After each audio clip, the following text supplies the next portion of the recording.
semuanya, perkenalkan nama saya Melisa Fatmastari, nomor induk mahasiswa 86 0350 143, jurusan PGSD. Kita akan membahas tentang cabang dari filsafat, ya. Itu ada 3.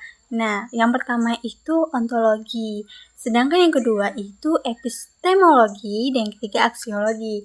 Nah, yang pertama kita akan membahas ontologi, yakni menjelaskan apa yang menjadi objek kajian ilmu, apa yang dikaji, dan hakikat realitasnya. Pengertian ontologi. Ontologi itu adalah cabang filsafat yang mempelajari hakikat keberadaan, realitas, fenomena, kejadian, atau wujud yang paling mendasar.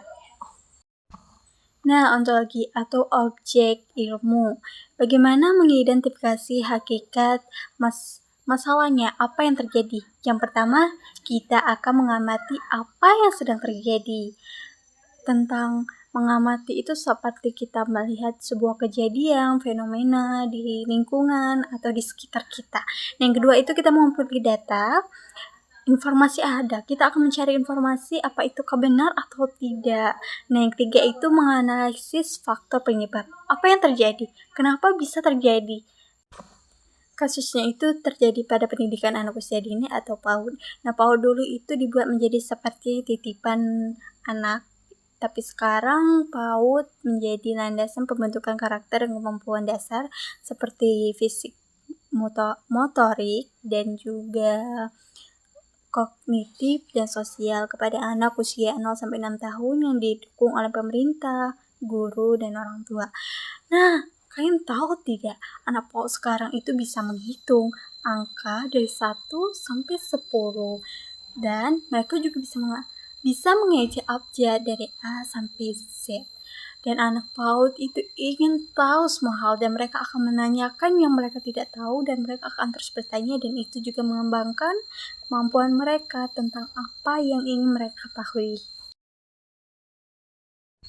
Baiklah, yang kedua kita akan membahas epistemologi, yakni menjelaskan bagaimana ilmu diperoleh, metode apa yang digunakan, dan juga serta bagaimana kebenaran itu diuji. Baiklah, kita akan membahas tentang menilai keabsahan atau solusi yang tersedia.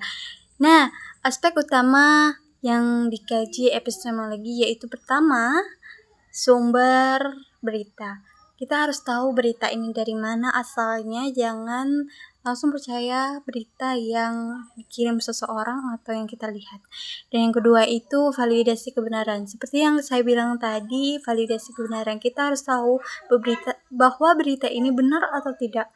Jangan sampai kita menguploadnya, kita menyebarkannya, ternyata berita itu bohong atau hoax dan itu tidak benar. Dan yang ketiga itu metode, yang keempat itu batasan pengetahuan manusia.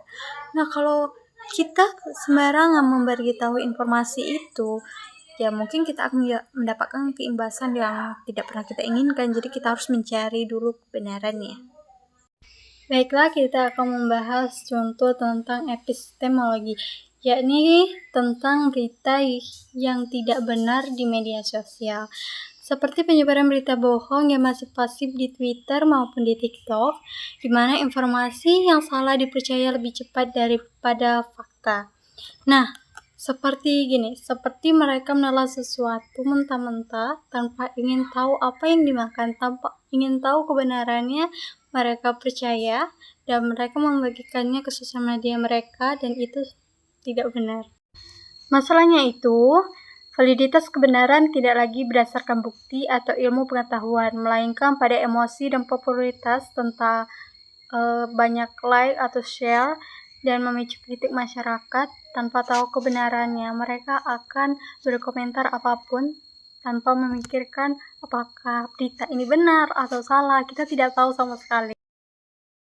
Yang ketiga, kita akan membahas aksiologi. Aksiologi itu menjelaskan nilai, etika, dan tujuan penggunaan ilmu dalam kehidupan. Selanjutnya kita akan mempertimbangkan nilai, etika, dan dampak sebagai keputusan yang kita ambil. Nah, yang pertama itu nilai. Aksiologi itu harus memiliki nilai karena keputusan yang diambil harus pada nilai-nilai kemanusiaan, keadilan, dan keberlanjutan. Nah, sedangkan kedua itu etika. Etika itu mempertanyakan landasan moral yang menjadi dasar penilaian etik. Dan yang ketiga itu dampaknya. Nah, dampaknya itu seperti mempertimbangkan dampak jangka panjang dari sebuah keputusan. Contoh aksiologi yakni kekerasan guru di Demak Desember 2025. Konteksnya seorang guru menendang kepala siswa hingga terluka yang memicu diskusi tentang disiplin versus kekerasan. Nah, nilai etika tersebut, guru seharusnya membimbing, mendidik, bukan menyiksa. Guru seharusnya membuat suasana belajar menjadi nyaman, bukan menjadi takut. Dan tindakan tersebut melanggar berat etika profesi guru dan peraturan perlindungan anak. Nah, dampak atau keputusan yang diambil tersebut, guru tersebut diberhentikan dan atau diproses hukum sampai sekarang, dan itu sebagai pelajaran bagi kita yang akan menjadi guru untuk menjadi guru yang baik, tentunya juga berhati mulia, tidak melakukan kekerasan dan membuatnya. Setelah kita membahas tentang ontologi, epistemologi, dengan aksiologi, sekarang kita membahas tentang keterkaitan antara ketiga pilar tersebut. Kita harus tahu sebenarnya ontologi itu sebuah objek. Seperti tadi kita mencari informasi atau kejadian yang terjadi di lingkungan kita. Sedangkan yang kedua itu epistemologi, kebenaran. Dan yang ketiga itu aksiologi, makna dan tanggung jawab tentang apa yang kita lakukan. Kita harus mempertanggung jawabannya. Dan kesimpulannya itu adalah ontologi memahami hakikat masyarakat, dan juga epistemologi itu mengevaluasi sumber.